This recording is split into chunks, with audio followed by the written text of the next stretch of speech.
This is a SnapEd New York video presentation.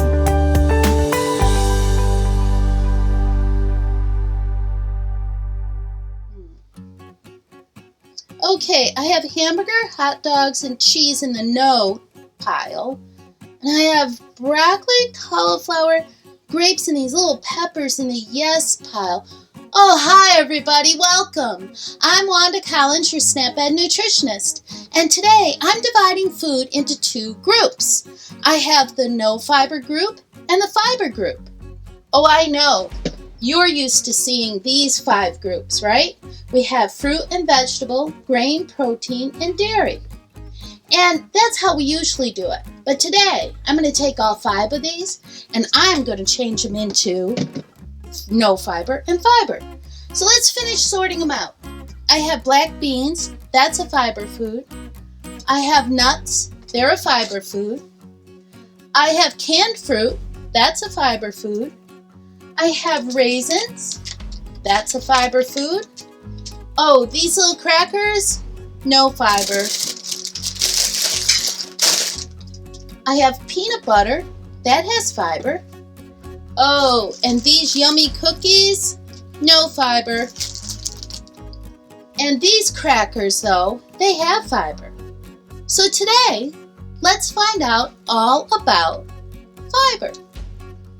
An amazing substance called fiber. By the end of this video, you will be able to identify snack foods high in fiber and perceive that your peers eat high fiber foods. Now here's a random question. What do we do when a pan needs to be scrubbed? Yes, you have to scrub the pan with a scouring pad until it is clean. What does that have to do with fiber? Well, fiber cleans our digestive tract, kind of like how the scouring pads clean that pan. And when we eat enough fiber, our chances of some diseases go way down. That's why fiber is so important and amazing. Since fiber is so amazing, are you asking this question? Where do we get fiber? I bet if we were in a classroom, these would be some people's thoughts. I should know this. Wait, what? Food. I'm sure. I think plants. I think beans. Oh, please don't call on me. Fruits and vegetables, I think. Well, some of these are right. We get fiber from plants, and plants include fruits and vegetables. Focusing on whole fruit will give us the most amount of fiber for fruit, and varying your veggies will not only give us a lot of fiber, but a lot more nutrients. Plants also include whole grains, and when we make half of our grains whole grains, we end up with more fiber. Plants also include beans, nuts, and seeds.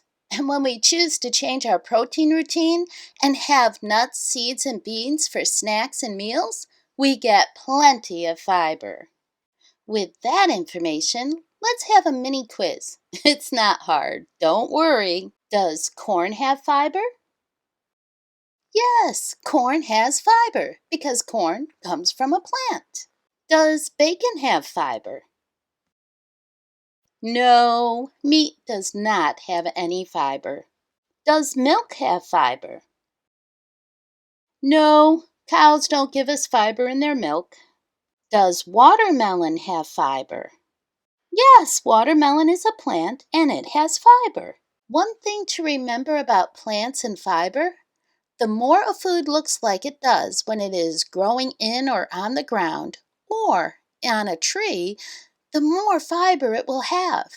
That's why an apple, the whole fruit, has more fiber than applesauce or apple juice, the processed fruit. So which of these foods, the strawberry ice cream or the strawberries, have more fiber?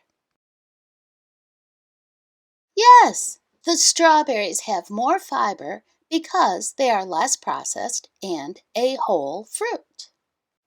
Look how colorful the high fiber side is. High fiber foods include all fruits, remember, Focus on whole fruits to get the most fiber, vegetables, and vary your veggies to get the best health benefits. Whole grains, so make half of your grains whole grains, like whole wheat bread and whole grain pasta, brown rice, and whole grain crackers. Popcorn is a great whole grain.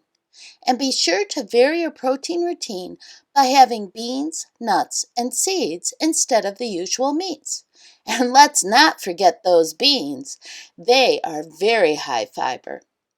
Low fiber foods are more processed. White rice and anything made with white flour will have less fiber. Because fiber is so amazing that it cleans out our digestive tract and helps prevent some diseases, it is all the more reason to make half of your grains whole grains, half your plate fruits and vegetables, and vary your protein routine by having more beans, nuts, and seeds in your diet. And if we can't get those in a meal, we should make sure they are our snacks. To help you find out what your friends and family eat for fiber foods, we are going to make a fiber graph. To make a fiber graph, you will need a piece of paper, something to write with, and a straight edge.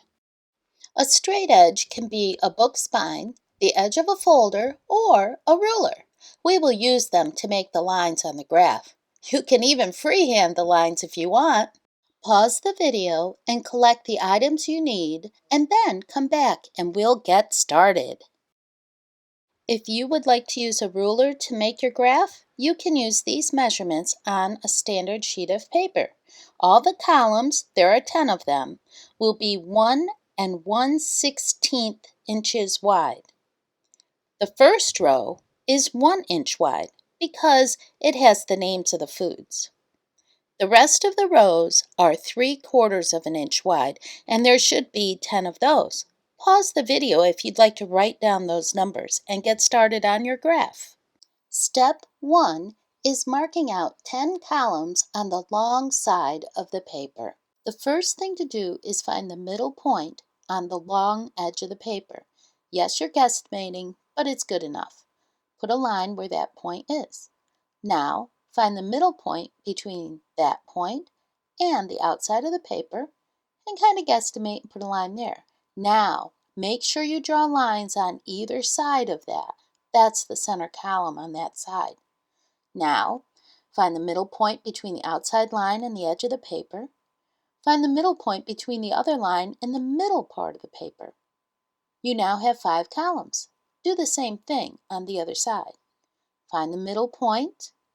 Draw 2 lines around it so that you know that's the column. And then find the middle point between the mid part of the paper and the outside line. Then find the middle point between the other line and the outside of the paper. You now have lines to make 10 columns. Pause the video and make the marks you need on the long edge of the paper for 10 columns. To use a book for a straight edge, line up the edge of the book with the top of the paper to make sure your lines are straight. Once you've lined everything up, start drawing your lines for your columns. This is how your columns should look. Remember, these points were the center of these columns. Make sure you do not draw a line on these marks. Pause the video and draw out your columns. Now that we have 10 columns, it's time for step 2, making the rows. Turn your paper sideways so the short side of the paper is up. Now the first row is the names of the foods, so it needs to be a little bigger than the rest. If you are using a straight edge, and I'm using a book, make sure you line the top of the paper and the top of your straight edge up, and then draw a line down. My book isn't quite long enough, so I have to move it down the line to finish the line. If you keep it on the line, it will stay straight. Pause the video and draw your first row. Step 3 is drawing 10 more rows. To do that, we will use the same system we did for the columns.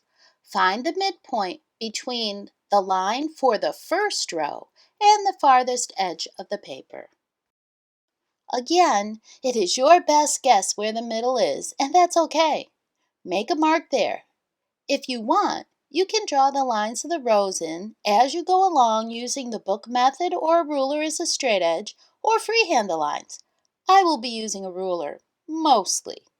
Or you can draw the lines in after you've made the marks for the rows.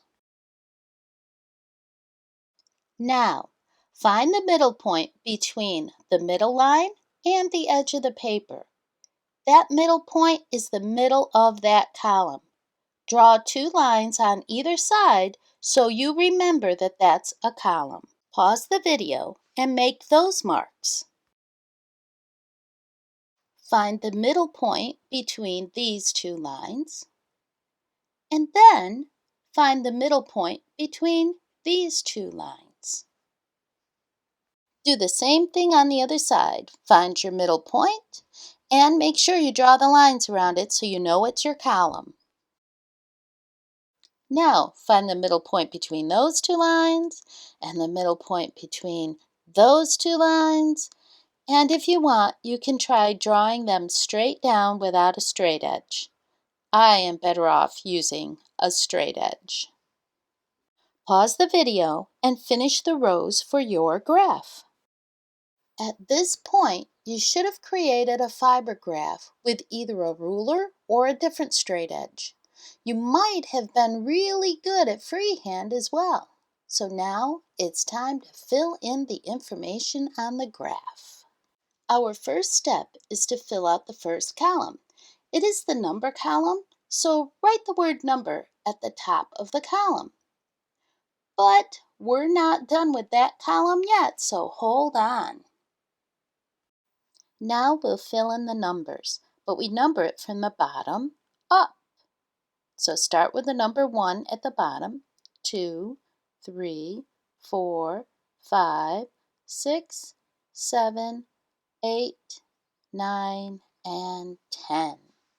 Pause the video and number your graph from the bottom up.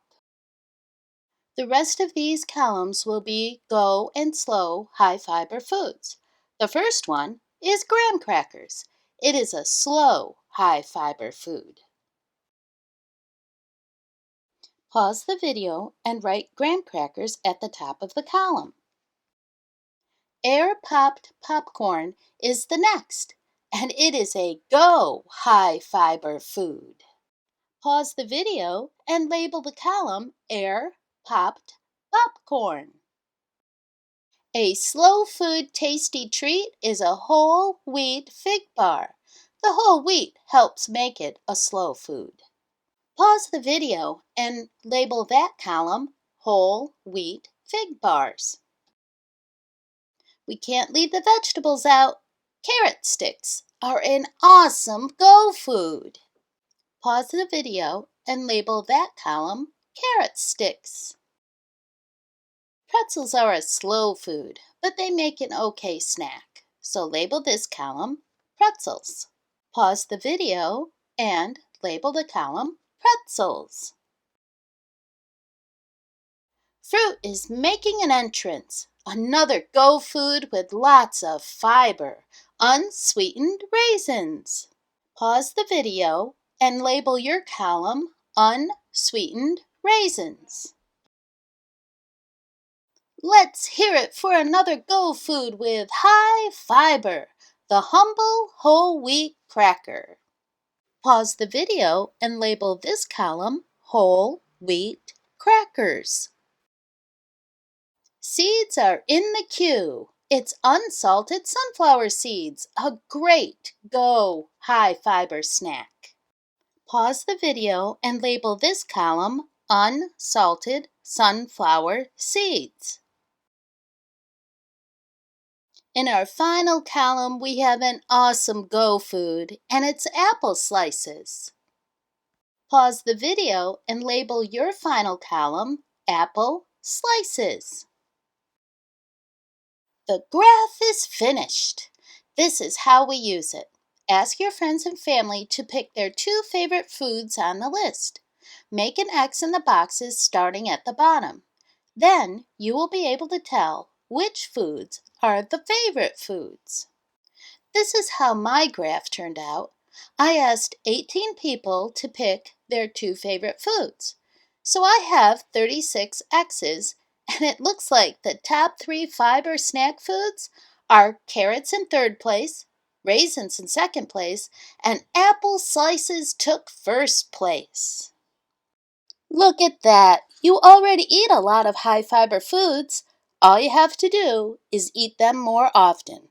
Because having these high fiber foods for snacks is a great way to increase the fiber in your diet. Remember, more fiber in your diet now can help prevent some diseases as you get older. And it helps keep your insides clean. So today we learned that fiber cleans our bodies where our food goes. That's where our digestive tract is. And it helps prevent disease. So the next time you want to grab a snack, ask yourself, do I get enough fiber? To make sure the answer is yes, follow these 4 simple changes. Focus on whole fruit, vary your veggies, make half your grains whole grains, and vary your protein routine. That means make sure you have plenty of beans, nuts, and seeds in your diet. Those small changes can make a big difference. Thank you for joining us today. We know the healthy choice isn't always the easiest choice, but small changes can make a big difference. Start today by getting involved with SNAP Ed New York. This program is free for those who qualify or receive SNAP benefits. We want to help you save time, save money, and eat healthy. Learn how SNAP Ed can make a difference in your life. For more information and to find your local program, visit snapedny.org. This material was funded by USDA's Supplemental Nutrition Assistance Program. SNAP. This institution is an equal opportunity provider.